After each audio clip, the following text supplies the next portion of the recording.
Hi, my name is Tony, and today we're going to take a look at creating some 3D motion graphics using Fusion inside of DaVinci Resolve. Now, I'm going to assume that you have a good understanding of the basic layout of Fusion, how to use nodes, how they work, and how to set some keyframes and do some basic animation. If you need to, go back and watch the intro to Fusion on the blackmagicdesign.com website. Okay, so let's take a look at what we have. I'm going to go ahead and load up the Fusion 17 lesson part 3. Now, for the most part, when we have been accessing Fusion inside of Resolve, we've been doing it through the edit page. And we put our playhead over the clip that we want to work on and then step right into Fusion. But there might be some situations where you don't need to have access to an edit page. You just want to go straight into Fusion. And you can do that. We can actually go and create our own Fusion composition by right-clicking right inside of our Ben. So let's do that. And then go to New Fusion Composition. Let's go ahead and just give this a name. And I'm good with the duration and I'm good with the frame rate, so I'm going to go ahead and press Enter. Now, before we jump into Fusion, let's just take a quick look at what we're going to be creating. So we have this 3D globe and we have some 3D text. We've given it some lights and it finishes off with these little 3D bars coming together and closing out our frame. So again, we're going to take a look at Fusion's 3D environment. Now, it's a real 3D environment, not a 2.5D environment. So we're going to have access to things like 3D objects, cameras, lights, etc. So let's go ahead and double click on our breaking news Fusion composition and jump right in. All right, we're inside of Fusion. Now, one thing you might notice is that we do not have a media in node that's coming from the timeline on the edit page. Remember, we started directly from the Ben inside of Resolve, so this is a clean composition ready for us to get going. Let's go ahead and go to our 3D globe bin, and when you find the earth.tiff, let's just drag that in. I'm going to close down my media pool. Now, remember, the first thing we want to do is be organized. So let's go ahead and rename our node. And let's go ahead and view it in Viewer 1 by pressing the number 1 key. All right, so we can see that we have an image here of the Earth, and it has some transparency. I want to take this image, and I want to bring it into 3D. How would we do that? Well, it's actually pretty simple. Let's go to our node toolbar and hover your mouse over each of these icons. And when you find the shape 3D, let's go ahead and bring that in to our node editor. All right, I'm going to load this shape 3D into viewer number 2. And just like that, by loading that node straight into that viewer, we have access to Fusion's 3D environment. We don't have to turn any 3D on, just load the node right into the viewer, and now we are inside of the 3D environment. Real quick, before we get into how do we move around in there, I just want to connect our Earth image, our 2D image, and just drag it onto our shape 3D. And as you can see right away, now we're using our 2D image on top of our shape 3D image plane right inside of Fusion. So it's going to be very important that we figure out how to navigate in here. As we animate, as we add objects, we're going to want to make sure that everything that we're doing is lining up exactly. So being able to navigate and orbit around inside of our 3D environment is going to become pretty crucial. And don't forget to make sure that you have a 3-button mouse, because that's going to really help as we're navigating around. So if you remember, we use the middle button mouse to move our 2D image around, just like we do in the node editor and in the viewer. And the same is true inside of our 3D view. We can use the middle mouse button to move around. Now, if you want to zoom, again, Command scroll wheel or Control on a PC, we can zoom in and out. And another way to navigate is to orbit around in 3D space. And we can do that with the Alt and middle mouse button. So I'm holding down my Alt, and then I'm using my middle mouse button to orbit around in 3D. Now I'm going to just kind of go a little bit crazy and move this around. And let's just pretend that something happened and I've lost my view and I can't find my way back. Well, that's fine. We can definitely reset our view. If we go down here to the left, bottom left of our viewer, there's this little perspective text with some 3D access points. Go ahead and right click on that. And we can go all the way down to settings and click on reset default. That's just going to bring us right back to our original position in 3D space. Now, just a reminder, we're moving around and we're orbiting, but we're not actually changing any 3D objects. This is just a perspective view of our 3D scene.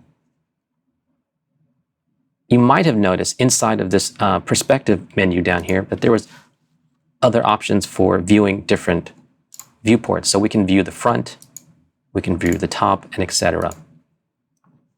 I'm going to go back to the perspective view. Now, along with these controls down here, there's other controls up top on our viewer. We have some move, orbit, and scaling controls. We also have the ability to turn on some lighting.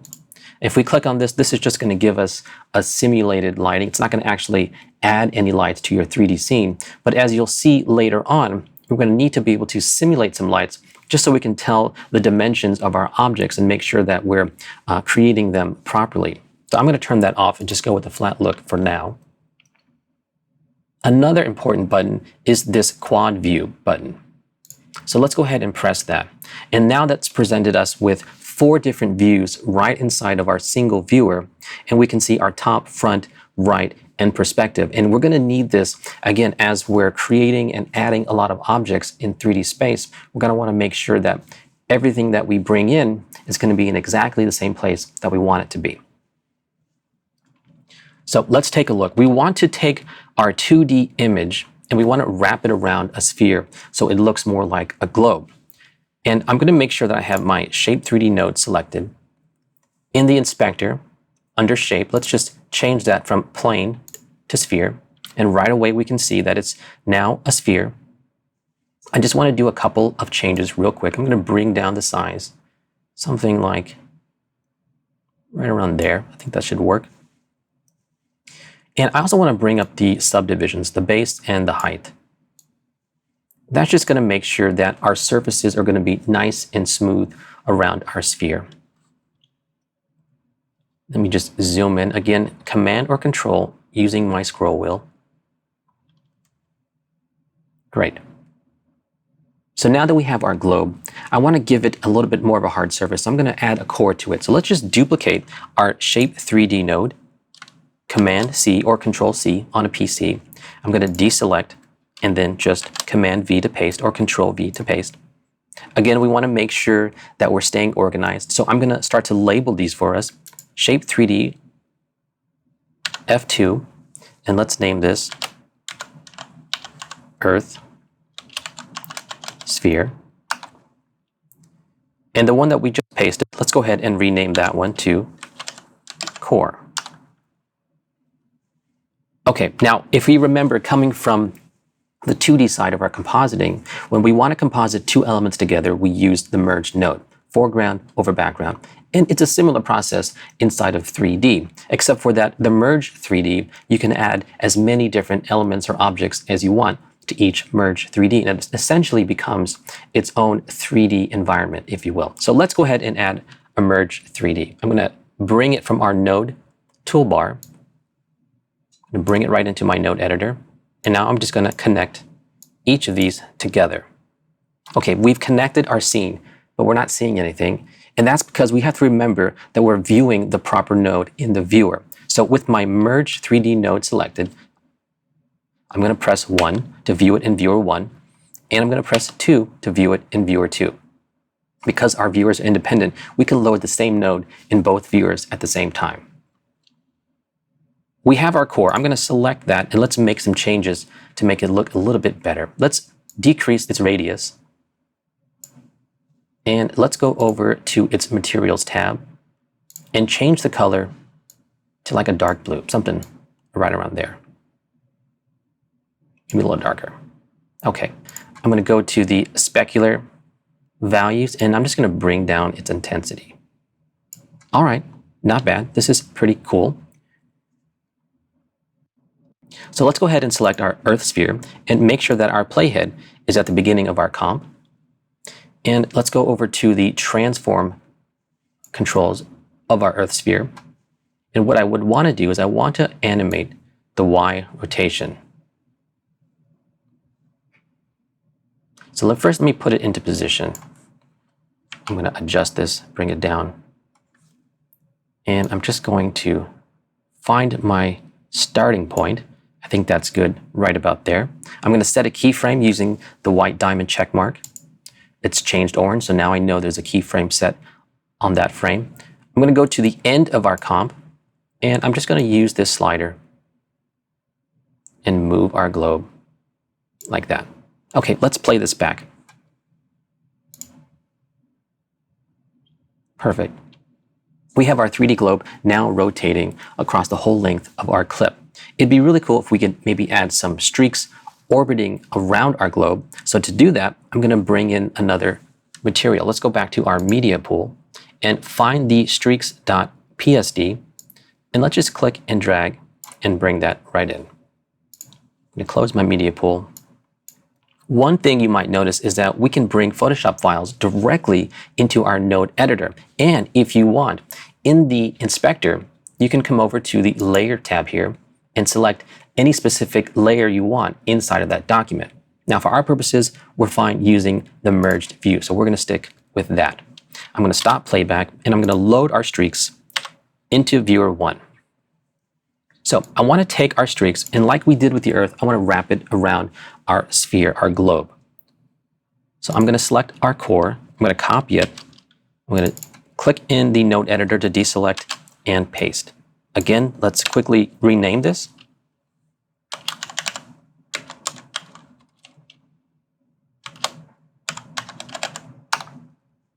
All right, and let's go ahead and connect it to our Merge 3D. And let's go ahead and connect our streaks to our streak sphere. Okay, you might have seen a little bit of change happening in there.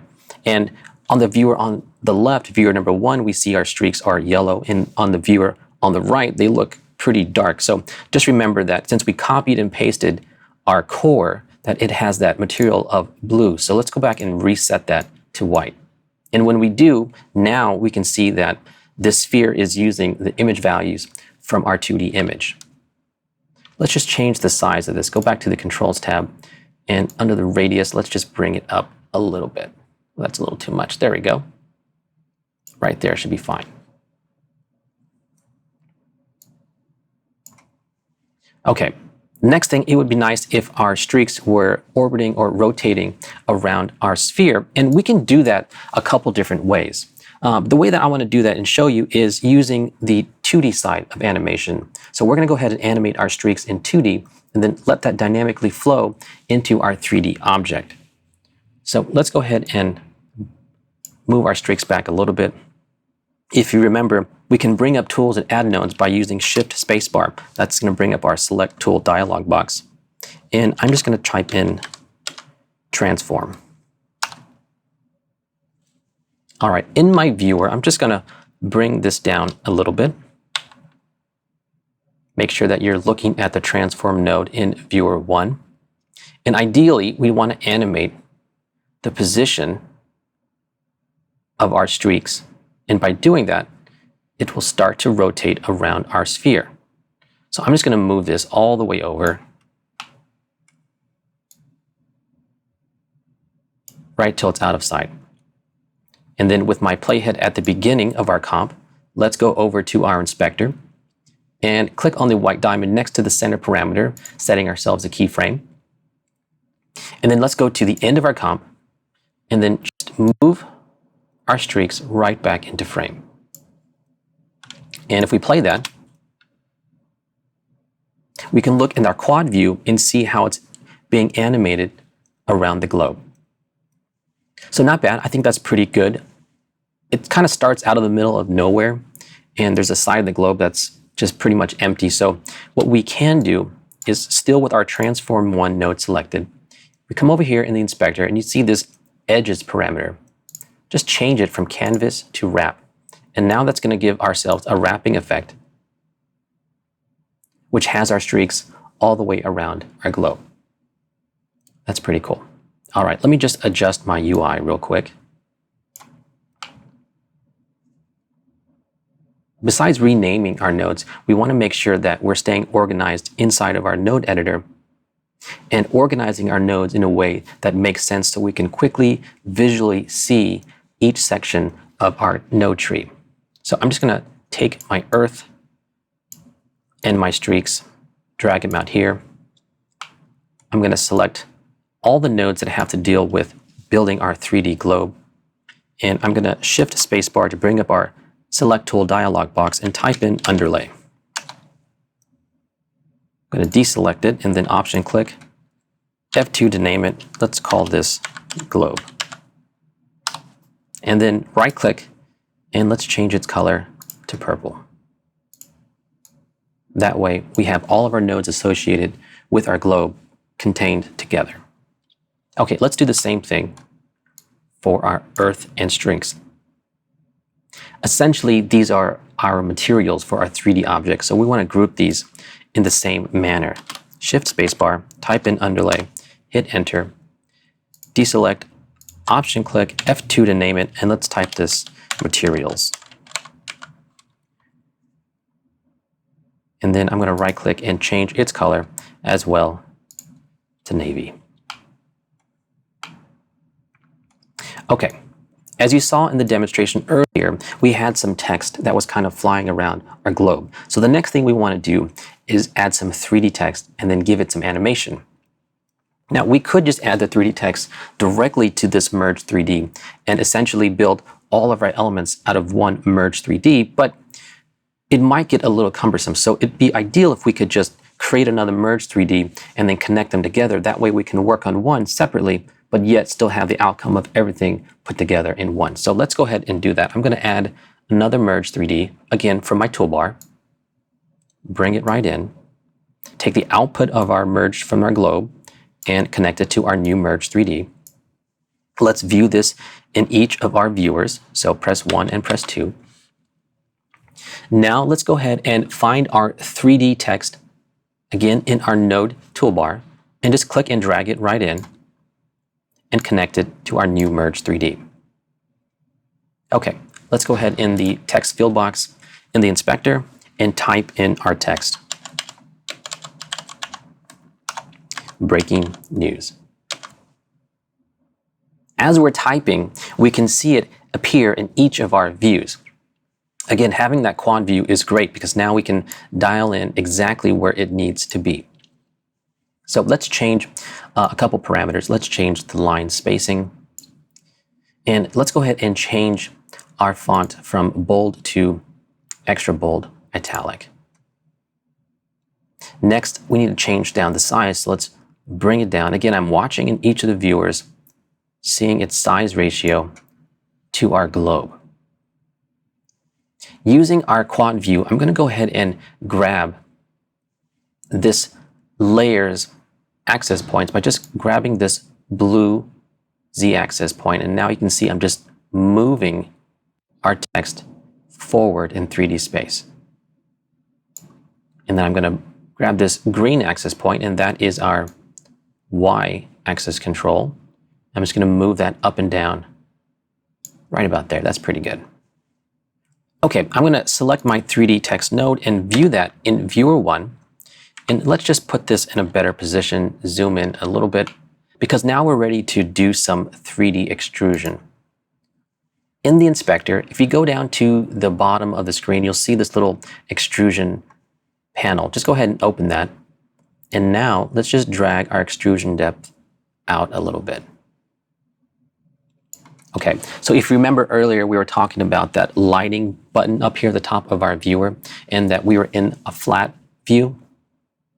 Right now, as you can see, it's a little bit hard to tell what's going on with our 3D text. So if we click this button, it's going to give us a simulated light effect. So now we can kind of see exactly what's going on with our text and how to make our extrusion work better for us. I think I'm going to make the extrusion just a little bit bigger. And then let's zoom in a little bit more, and we can start to add a bevel. So let's go to our bevel depth and just bring that up, maybe right around there. And the same thing for our bevel width. It's going to bring it down just a little bit. That's good. Just giving it a nice little edge. So we've added that. Let's actually change its color. In the 2D side of the text, if you look at it, the shading, you're used to seeing those shading elements 1 through 8. It's a little bit different. We're thinking of it more as materials inside of 3D. So let's go ahead and deselect this checkbox for use one material. And now we can change the color of our fonts, and let's just change it to a dark red. Just clicking in this color dialog box and just changing it to a dark red. Again, I want to go down to the specular intensity and just bring this down about halfway. Okay, not bad, looking pretty good. Now to me, this color is nice, it's clean, it's sharp. I want to give it just a little bit of breakup. So we can actually add a texture to this material by going to this type field and changing it from solid to image. And when we do that, now we have an option to connect an image directly to that. So I'm going to go back to the media pool, and I'm just going to grab this moon image, bring it right in, close down the media pool, and I just want to change the name of this and call it texture. You can use any image that you want that has the appropriate texture. In this case, I'm going to use this moon image and then just drag it over, connect it to my 3D text. And when you do, you can see that now it's affecting our 3D text. The luminance value of that texture image is affecting our 3D text. And for me, it's just giving a nice little breakup so it doesn't look completely clean. Now, there's a couple things that you can do just creatively. You can actually add a brightness contrast node to this and start to affect it in a lot of other ways. Like, for example, I'm just going to really start to crank down on this. And you can see how it's changing on the 3D text. So you can get interesting results by even animating in 2D and bringing that in as a texture on your 3D layers. But for right now, I'm good with the standard texture, so I'm going to delete that brightness contrast node. That's looking pretty good. All right, so as we can see in Viewer 2, we can see at our top view that the text is pretty much straight and flat. It'd be nice if we could bend or warp the text so it feels like it's coming around the globe. And we can do that by adding a node called the Bender node. So let's go ahead and select our 3D text, Shift Spacebar, and type in Bender, hit Enter. Now the Bender node is very interesting because it allows you to warp and bend your objects in 3D space. But we need to do a couple things first. And I'll give you an example. If we just start bending this, it's going to start to really twist and warp. I'm going to press 1 to load that in Viewer 1. As you can see, it's just kind of giving it some crazy adjustments. So if we go ahead and first click on Group Objects, it's going to treat it as one object and not as individual letters. And let's change the angle to about 90. And let's change our axis to X from Y. And now when we bend, you can see that it's actually starting to go around our globe. Now I want to make sure that this is going to be visible and that's not too warped. So let's just bring this back just a little bit. We definitely want to make sure that it's viewable. Something like that is good. Next, it'd be great if we can start to animate that around the globe. So if we click on the 3D text and we go to the Layout tab, there's a rotation option there for our Y-axis. We can change that, but as you can see, I'm moving it and the pivot point is right on the text, and that's not what we want. So what else could we do? Maybe the transform node. Let's try this one. Well, this is kind of cool, actually. Maybe we can animate this as well, but that's not what I want either. Again, thinking about nodes and thinking about node order, if we stack our nodes accordingly, we can get really interesting results. In this case, everything that we've been doing is to the center origin point of our 3D environment. So we really haven't been moving things around. So if we add a transform 3D node, it'll actually be at the center of our 3D globe, which will allow us to rotate our text right around. Let me demonstrate that. My Blender node selected, Shift spacebar, type in transform. I'm going to use my arrow keys to go down to the transform 3D node and then press enter. And you can see it now, it's been applied to the center of our 3D globe. When we move our y-axis, it's now moving all of our text around our globe. I'm going to load our Merge 3D in Viewer 1 just so we can see that as well.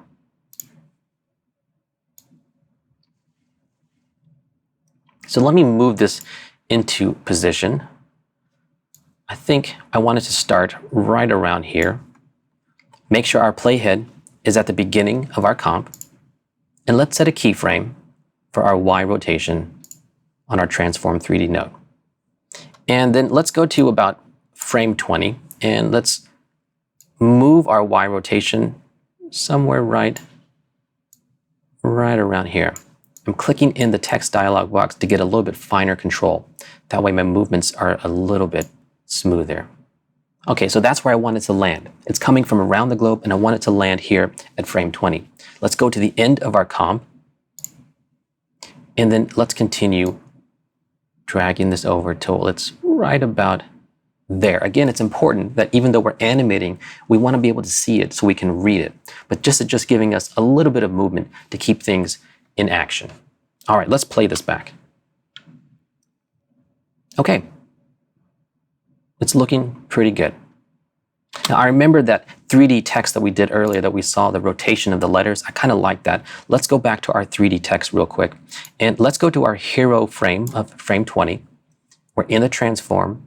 Let's just move our text. Yeah, I think I like this. Let's reset it. And let's set a keyframe right here at frame 20. Let's go to the beginning of our comp. And we're going to move or animate this Y rotation. Again, I'm looking at all the different views to see how these texts are moving and making sure that it's in the right spot that I want. So I think this is right about where it should be. Let's play this back.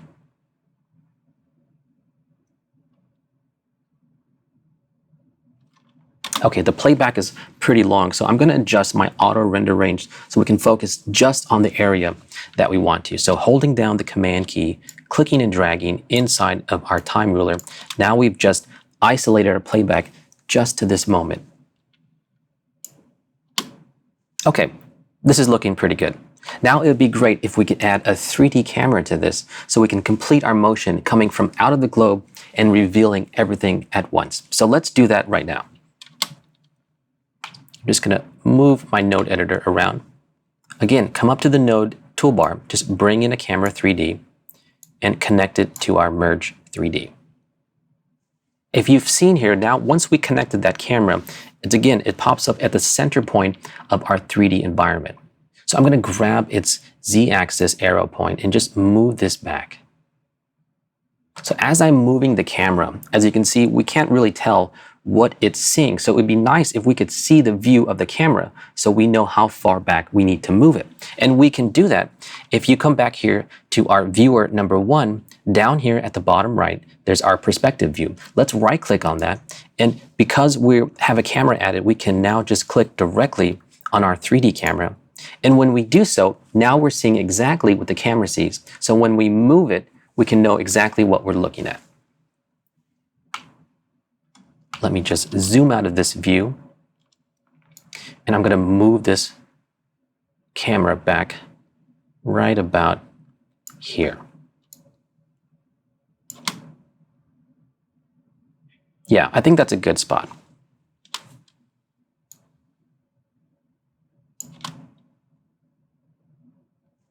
So let's call this our hero frame. Now, as we move our camera back, we can actually see what it's seeing and get a better view of where we want to stop our camera. I want to find our hero frame. And I think that's right about here. That looks pretty good. Okay, now we're ready to animate our camera. So let's go to the inspector and just right click on this translation group and say animate translation group. That's just going to put a keyframe on our X, Y, and Z axis all at one time. And I'm going to do the same thing for the rotation as well. right click, animate, rotate group. So this is our hero frame, right about frame 18. Let's go to the beginning of our comp, and we're going to just move our camera forward.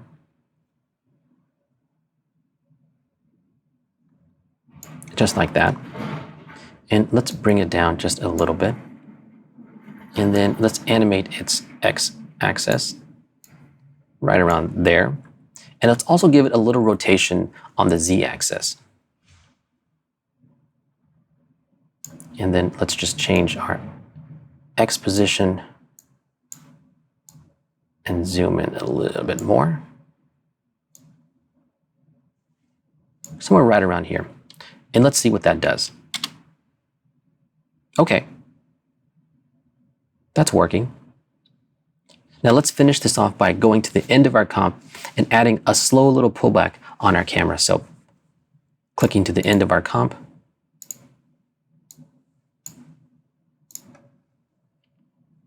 And then just using the slider right on the z-axis and pulling it back just a little bit. So if we play this all back together now, we've animated our 3D globe, we've animated our text coming around, and now we've just animated a camera pulling back, revealing the globe and our text together. I'm going to go back to that keyframe and just make it a little bit stronger. Somewhere there, just to double check. Let's see what that looks like.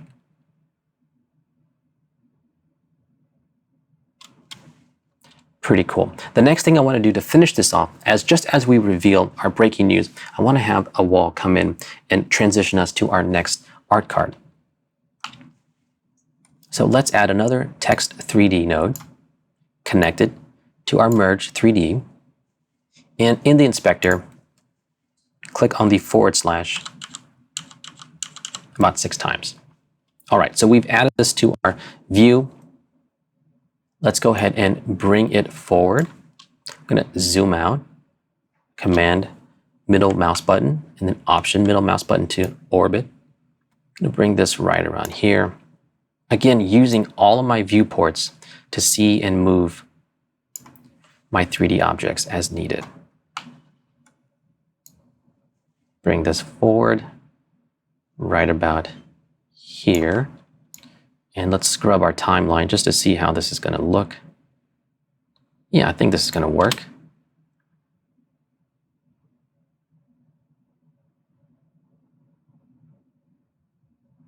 I think this is going to work. Let's go back one more time. Let's go and give this a little bit of extrusion, just like we did before. Going to go ahead and just bring this up. And the same thing, a little bit of bevel depth and bevel width.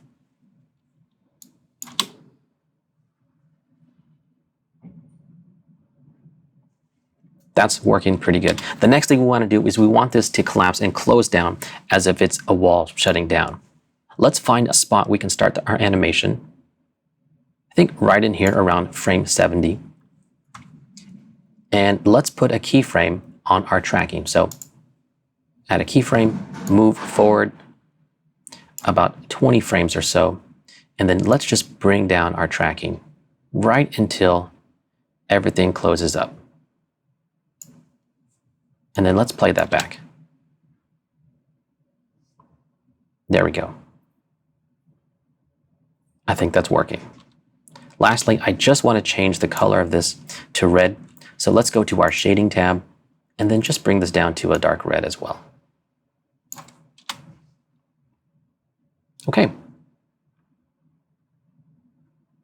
So let's just review real quick. I'm going to move my UI around. We've added our materials. We've got our earth, our streaks, our texture.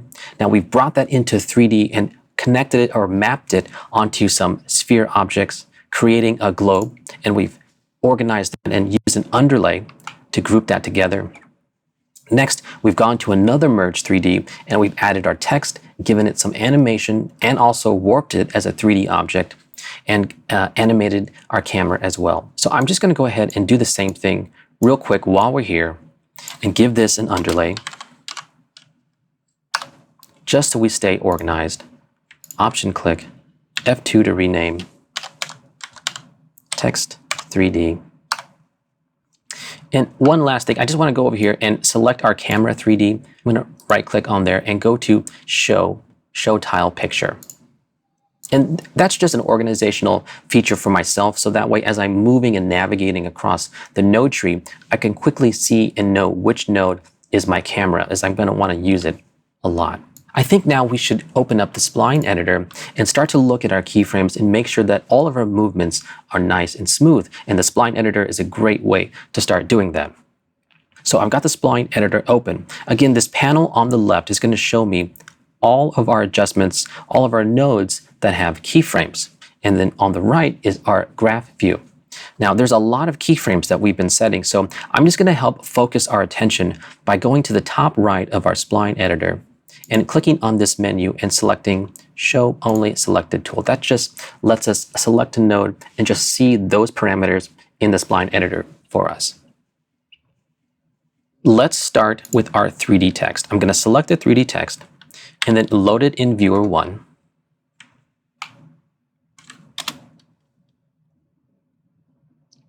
Just so we can see that. In the spline editor, let's turn on our character angle Y by clicking on that checkbox. Now, it's got a zoomed in value. I'm not sure what I'm looking at. So there's this button right up here at the top right. There's these 3 buttons, our menu that we clicked on earlier. Next is our zoom to rectangle. And then next to that is zoom to fit. If you click that, that'll just bring all of our keyframes and fit it inside of our spline editor for us. As a side note, a keyboard shortcut for that is Command F or Control F on a PC. So we can see here that our animation is happening in a linear fashion. So I just want to smooth this landing by selecting this last keyframe and pressing Shift S. That's just going to smooth out our landing over time. And I can go back here to the beginning of our comp and play that back. That's going to work just fine. Next, let's go to the next node that has our animation, our transform 3D node. Press 1 to view that. Again, I'm going to Command, click and drag inside of the time ruler just so we can focus on this one part of our comp. With our transform 3D node selected, inside of our spline, let's turn on the Y rotation. Command F fits that for us. And we can see the keyframes that we have. I'm going to select these last 2, just drag a box right around there. Shift S for smooth. I'm going to smooth those keyframes. Now, we need to do some adjustments. So bring down our middle keyframe.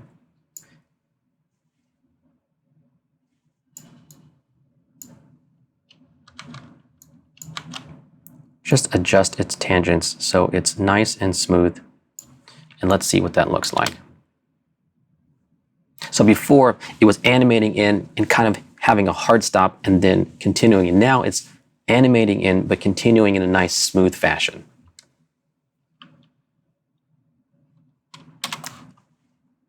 Next, let's go to our camera 3D.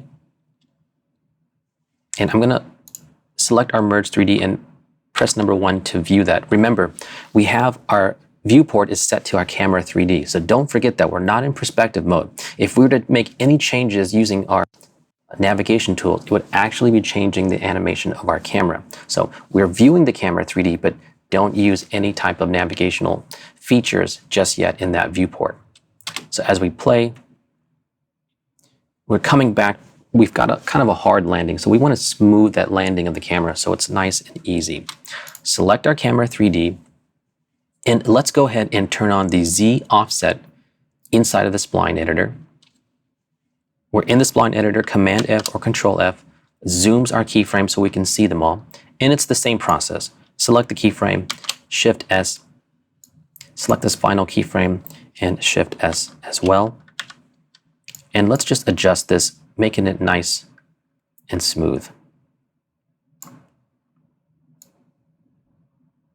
And let's see what that looks like. Okay, that's a good start. Let's move from here and turn on our X and Y rotation. Command F. I'm going to select all of our final keyframes, and instead of hitting Shift S for smooth, I'm just going to hit the F key, and that's for flat. It's just going to make sure that our tangents are not going above the values they're supposed to and just flattening off that curve for us. So let's play that back. That's feeling a lot smoother. Now, as we're doing this, as we've been changing our keyframes, our animation for our wall is a little bit off now. So we need to go back and just adjust that real quick. So right around frame 40, 45 is where it's coming in. And I want to just bring it closer so it's coming in a little bit later. So let's go to about frame 60. And let's select our 3D text node. And while we're here, just press F2 and let's call that wall, just so we stay organized. In my perspective view in Viewer 2, I'm just going to click on the Z-axis and just bring it closer to the camera. I'm going to adjust my auto render range, and then let's just play this back. Okay, that's a little bit better. Now let's go and adjust our keyframes for our wall. So in the spline editor, let's go ahead and turn on character spacing. Again, we can't see our keyframes, so Command F or Control F will just bring all of our keyframes right into view for us. And for the most part, we've been adjusting our keyframes so that everything that happens smoothly, and that makes for a better looking image. But in this case, we want our wall to be able to animate nice and fast and hard.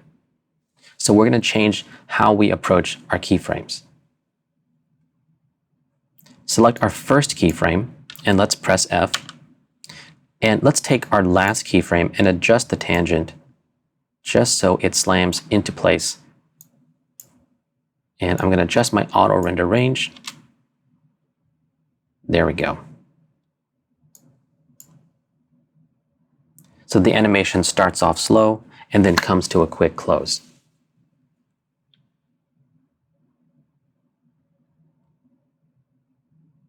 Now, as I'm watching it back, I would like that wall to close down just a tad bit sooner.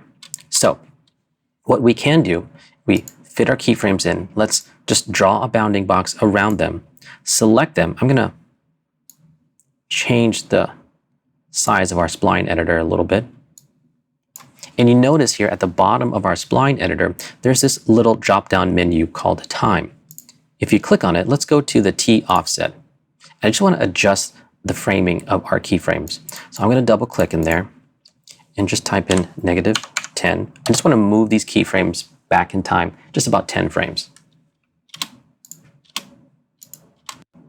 And let's play that back.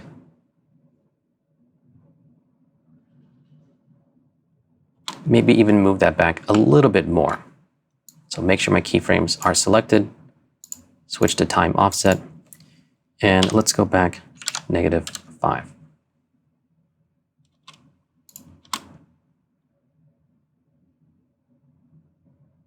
Okay, great. That's exactly what we want.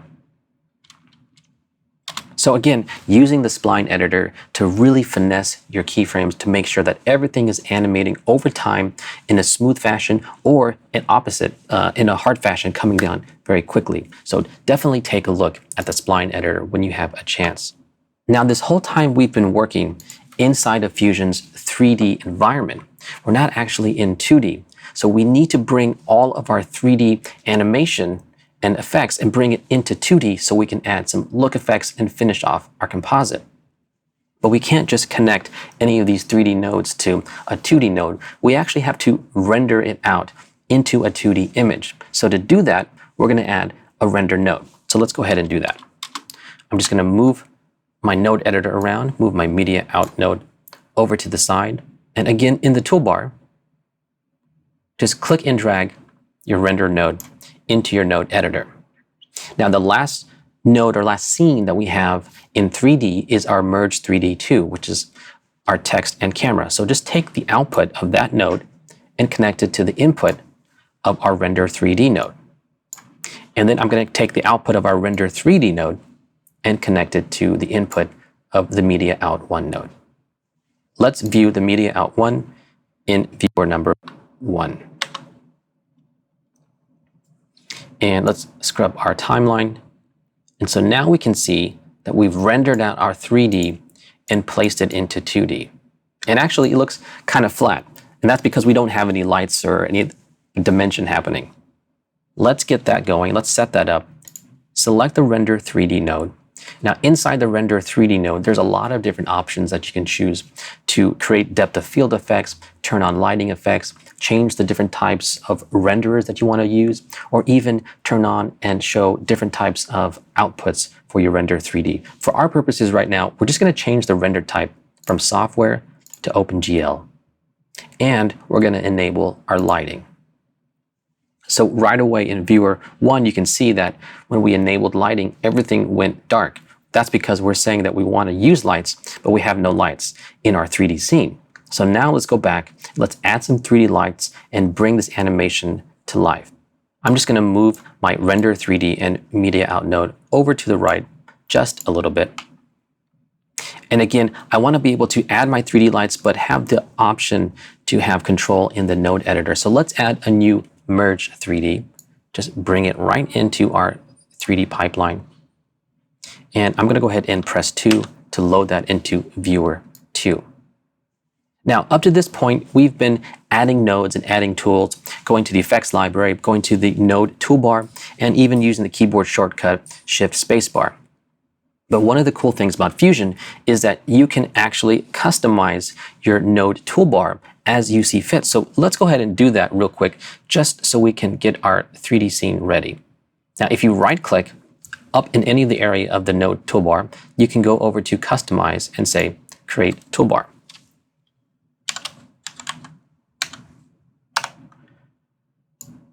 Now, all we can do is go up to the effects library, and we can just drag any tool that we need directly into our toolbar. So I'm going to go ahead and grab the point light and the directional light, as we're going to be using those. I'm going to close down my effects library, and I have the spotlight here. I'm just going to move this into place right where I want it.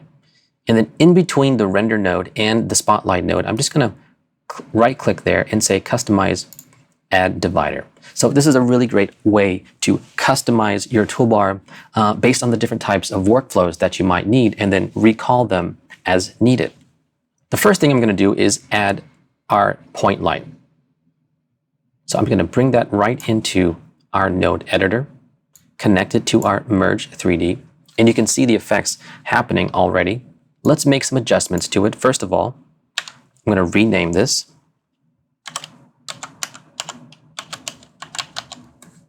Blue Light.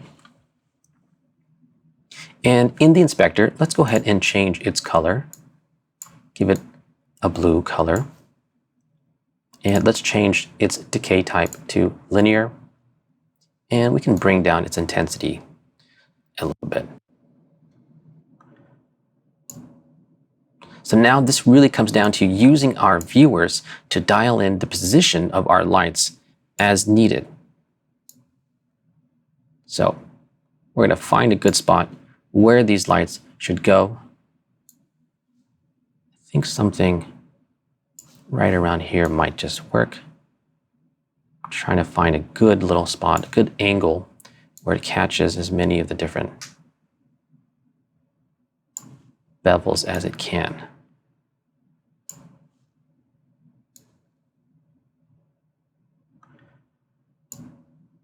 That's good for now. I'm going to bring down its intensity just a little bit more. Let's take this node, copy it, Command-C or Control-C, deselect, and paste that back into our node editor. Let's rename it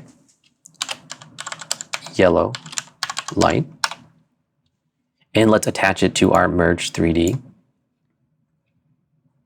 And in our viewports on Viewer 2, let's just move it over to the other side. And again, just find a good little spot for it. Use my perspective view, zoom in, move it back, and move it over. Again, I'm watching my Viewer 1 just to see how it's affecting my scene. Now, real quick, let's go to the color for that in the inspector and change it to an orange. Nice little orange. Somewhere right around here. And as we create and as we build, we're going to end up coming back and tweaking this once we see it playing back in animation. There we go. I'm going to still adjust it just a little bit, bring it back.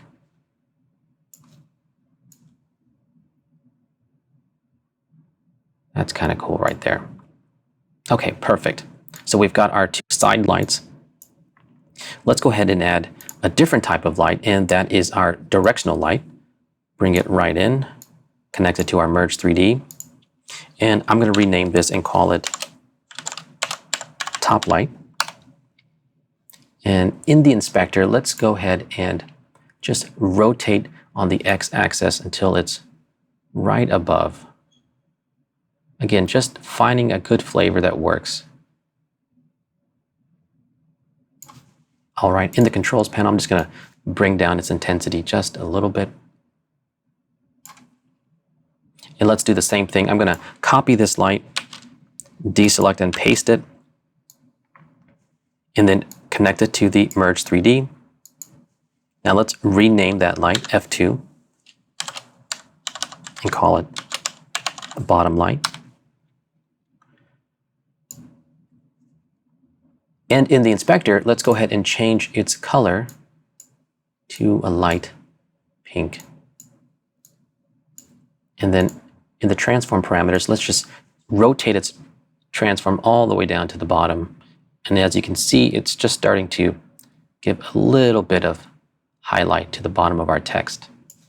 Now, at any point in time, you can turn on and off a node at the top of the inspector by hitting this toggle switch and seeing the effects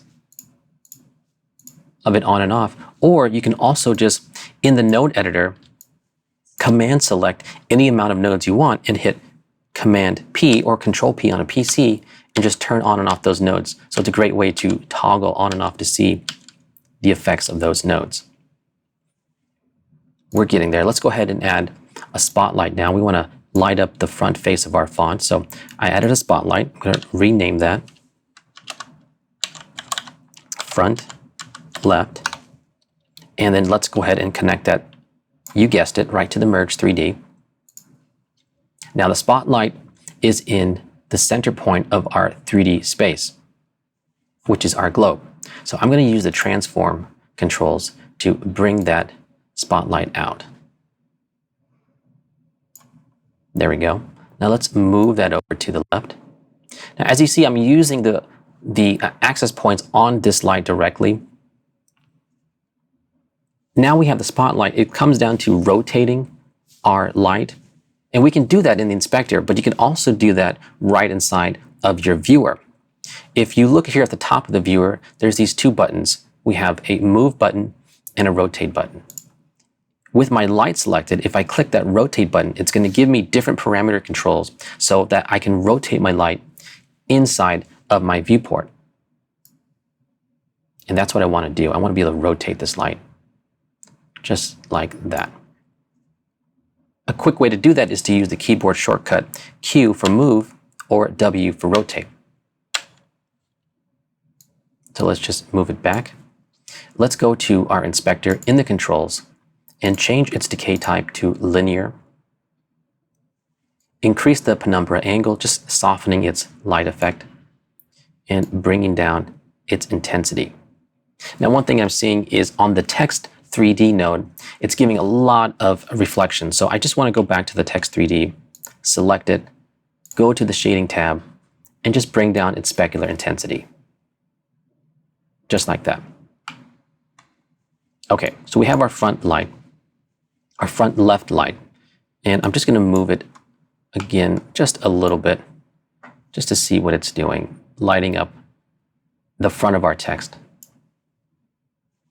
We're going to do the same thing. We're going to Command C to copy it, deselect our node editor, and then paste it in, connect it to our Merge 3D, and let's rename that Front Right.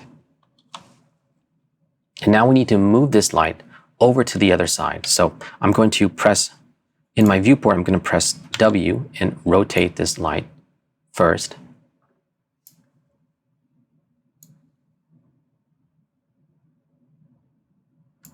Now I'm going to press Q, move it over to the right side, press W, and rotate this into position.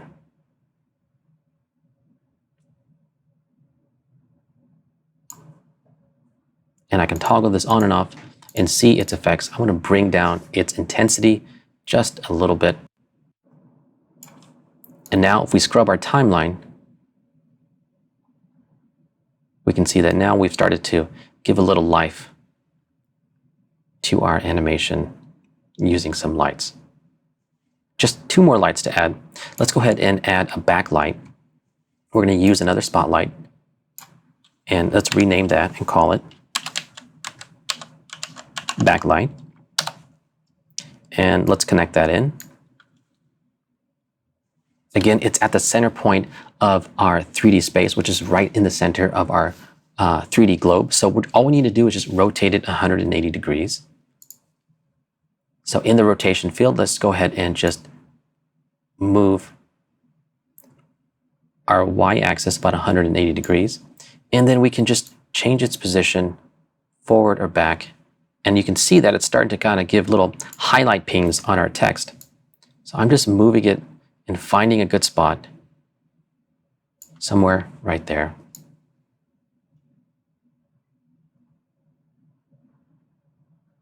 All right, that's pretty cool. The next thing we need to do is we need to give a light to our 3D wall. Right now when it closes, it's pretty dark and we can't see what that looks like. So let's go ahead and add another little point light just to kind of give a little illumination to our 3D wall. So let's bring in a point light and then let's rename it and call it wall light. Connect it to our Merge 3D. And in the inspector under transforms, let's just go ahead and drag our Z-axis translation right over to our 3D wall. I'm going to zoom in here.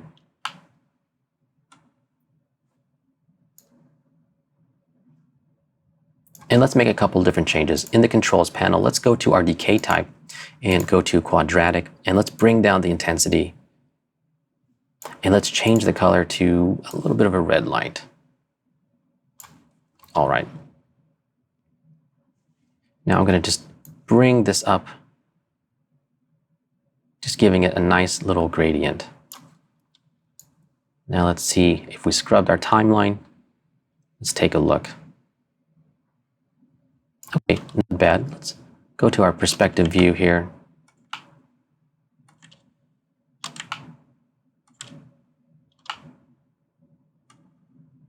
And let's bring it a little bit further away. There we go.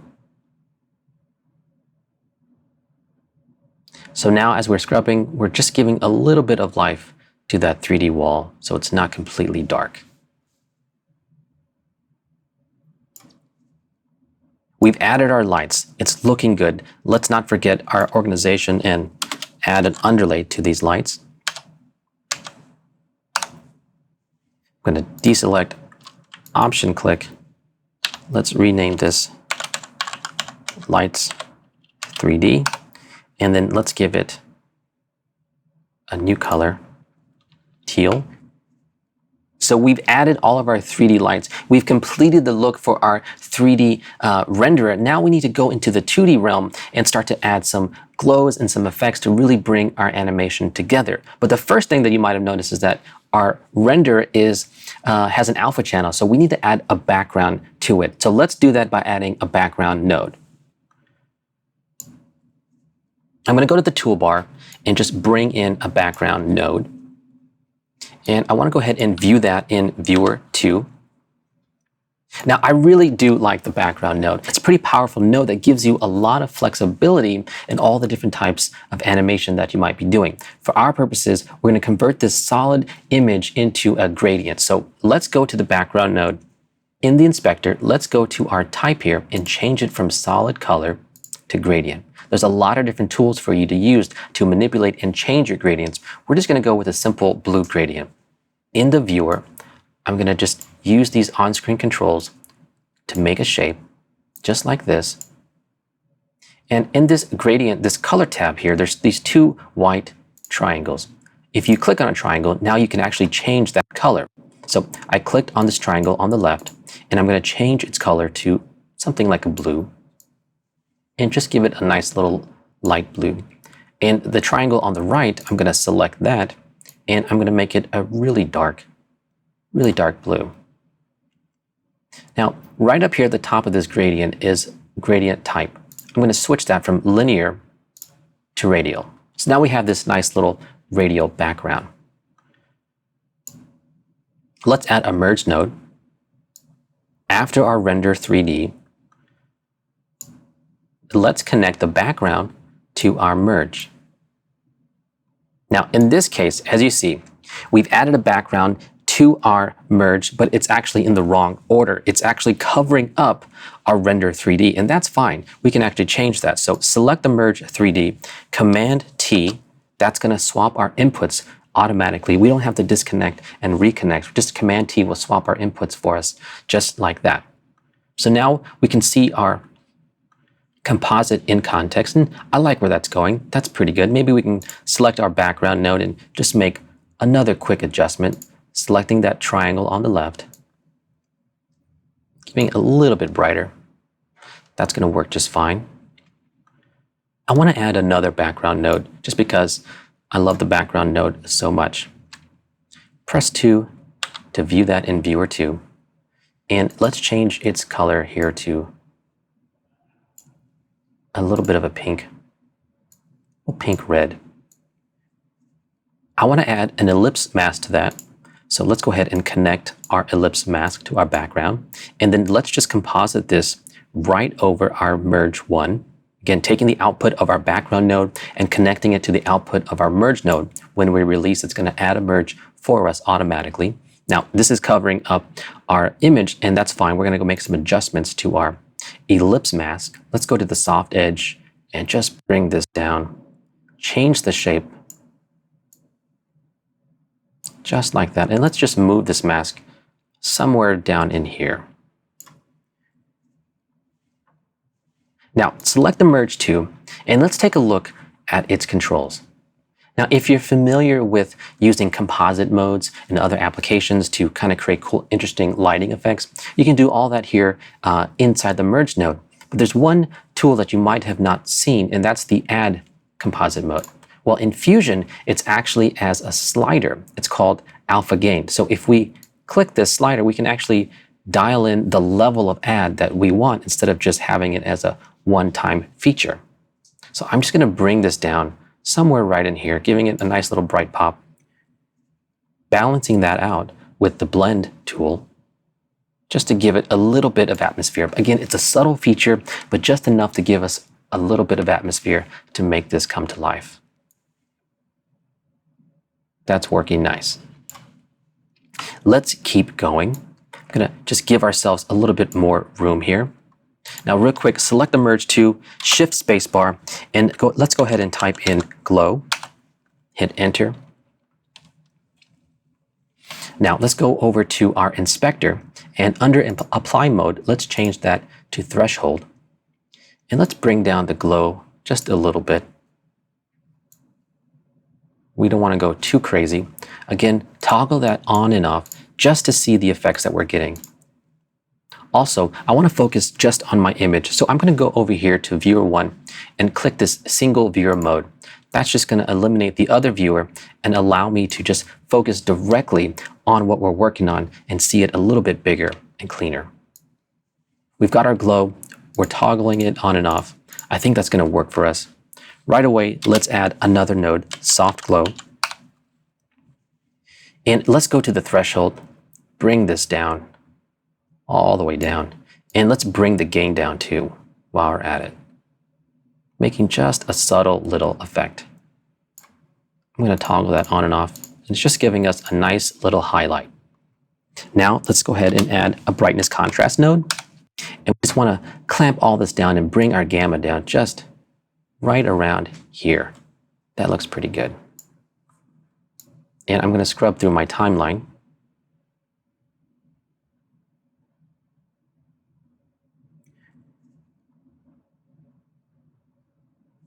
That's looking pretty good, but I want to go back and add a little bit more realism by adding some motion blur. Now there's a couple ways that we can do that. And the way that we're going to do it here is we're going to do it after our 3D render. So let's make a little bit of room.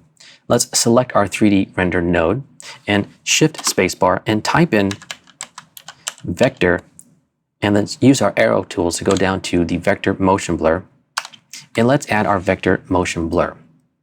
Now, this is going to require that we actually have a vector X and a vector Y channel.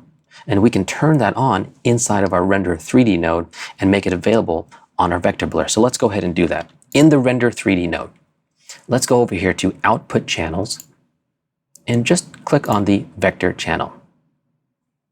And now when we scrub, we can see that we've added some nice looking motion blur to our animation. And it just gives it that other extra sense of realism.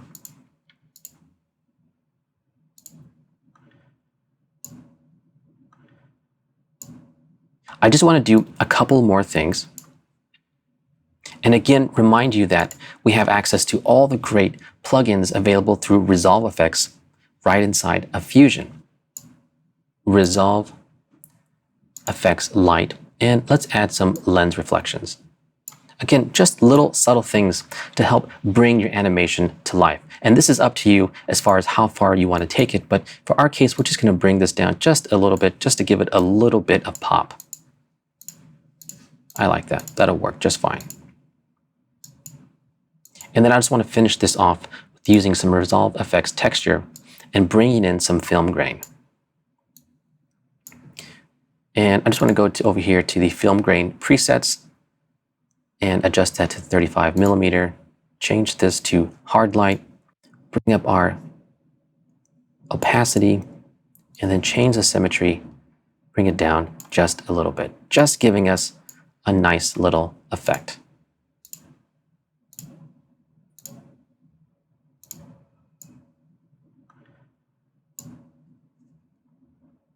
And lastly, I just want to review everything that we did. If we go back to the beginning, we started off with our materials, all of our images, brought them into 3D, did some animation with our globe, also brought in our camera and 3D text and animated those as well. Finally, our lights, adding that zing and pop to make sure that our animation looks really, really good.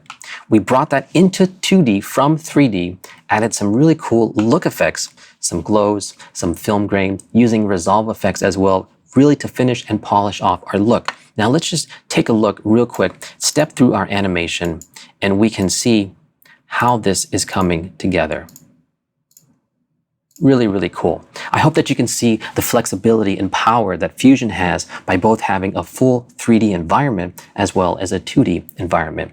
If you have any questions, don't forget to go to blackmagicdesign.com, go to their forums page. Also, all of these lessons plans are available on their training page, and you can even find a way to get certified. Thanks for watching. Take what you learn and make it better.